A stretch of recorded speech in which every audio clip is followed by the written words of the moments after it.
Hello বন্ধুরা, আজকে একটি মাছের পদ্ধতি আমি আপনাদের দেখাবো, ট্যাংরা মাছের ঝাল। তার জন্য আমি নিয়ে নিয়েছি ট্যাংরা মাছ। আর এই ট্যাংরা মাছ আমি ম্যারিনেট করে রেখেছি হচ্ছে হলুদ আর নুন দিয়ে। 10 মিনিটের মতন আমি ম্যারিনেট করে নিয়েছি। এবার তেল গরম করে আমি এই মাছটি ভেজে নেব। আমি এই ননস্টিক প্যানে নিয়ে নিয়েছি সর্ষের তেল।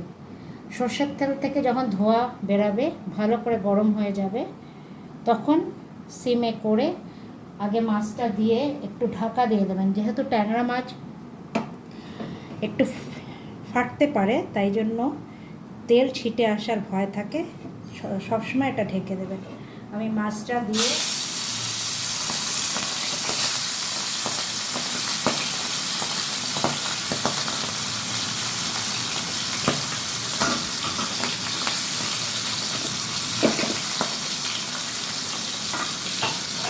একটু দেখে নেবেন, মাছটা একটু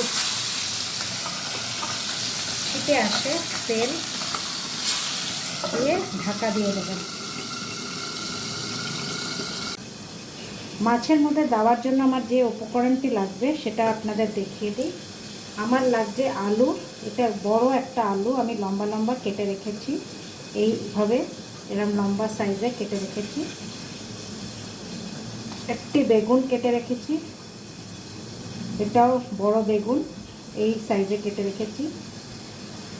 আপনার যতটা আপনি ঝাল খাবেন সেই পরিমাণে লঙ্কা দেবেন। আমি এই মাছের ঝোলে 4টি কাঁচা লঙ্কা নিয়েছি। আর নিয়েছি ধনে পাতা। ধনে পাতা একটু বেশি দিলে ভালো টেস্ট হয় এই ট্যাংরা মাছের ঝোলে।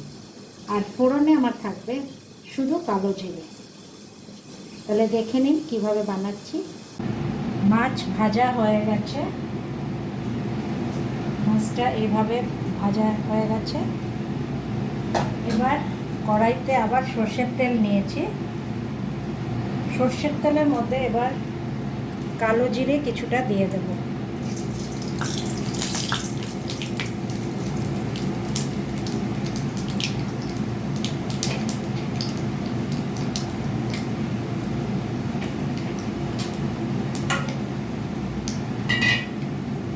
এবার আমি এই আলু আর বেগুন এই তেলে দিয়ে দেব।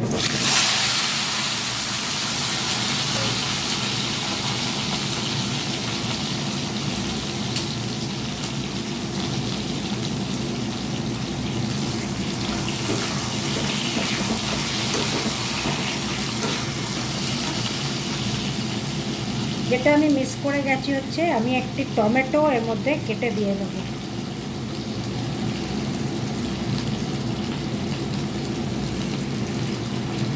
ছোট ছোট করে কেটে টমেটো দিয়ে দেবো।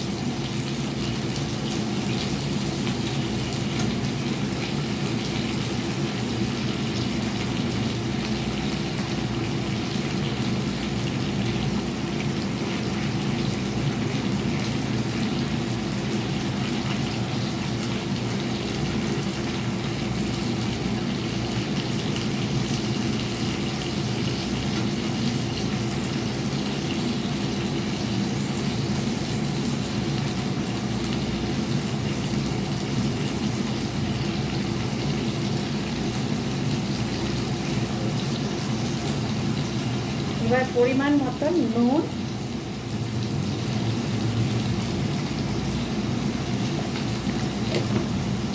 এবং হলুদ দিয়ে দেবো।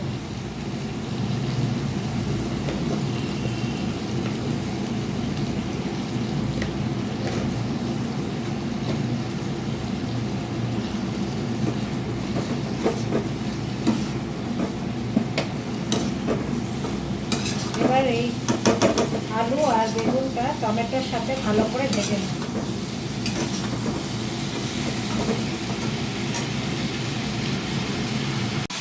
আলু আর বেগুন ভালোভাবে ভাজা হয়ে গেছে টমেটোর সাথে। এবার আমি পরিমাণ মতন জল দিয়ে দেব।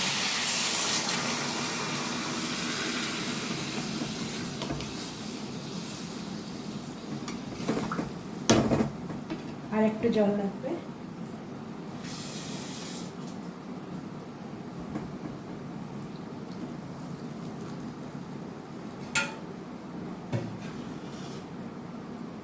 এর মধ্যে এবার আমি কিছুটা কাঁচা লঙ্কা চিড়ে দিয়ে দেব।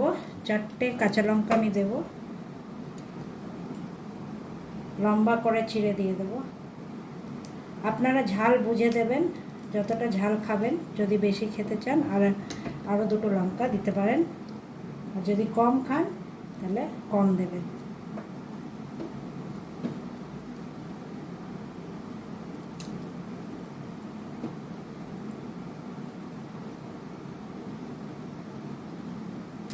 এটা এখন ঢাকনা দিয়ে কিছুক্ষণ রেখে দেব। এবার দেখে নেব মাছের ঝোলে আলু সেদ্ধ হয়েছে কিনা। আলু সেদ্ধ হয়ে গেলে, হ্যাঁ আলু সেদ্ধ হয়ে গেছে। এবার আমি এক এক করে মাছ এর মধ্যে দিয়ে নেব।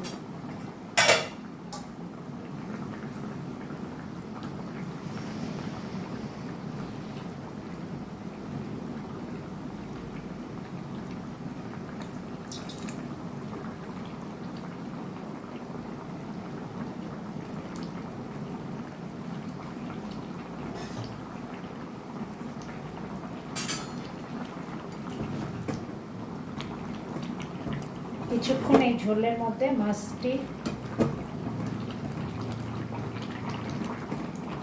থাকবে, যাতে এই ঝোলটা মাছের মধ্যে অ্যাবজর্ব করে নেয়। এবার আমি কুচিয়ে রাখা এই ধনেপাতা দিয়ে দেবো উপর থেকে।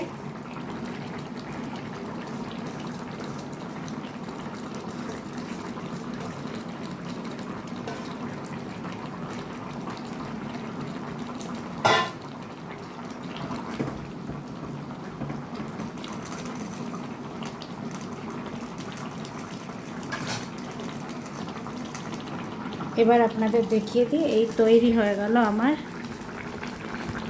ট্যাংরা মাছের ঝাল। আশা করি আপনাদের এই রেসিপিটি ভালো লেগেছে। ভালো লাগলে অবশ্যই কমেন্ট সেকশনে জানাবেন। Bye bye friends.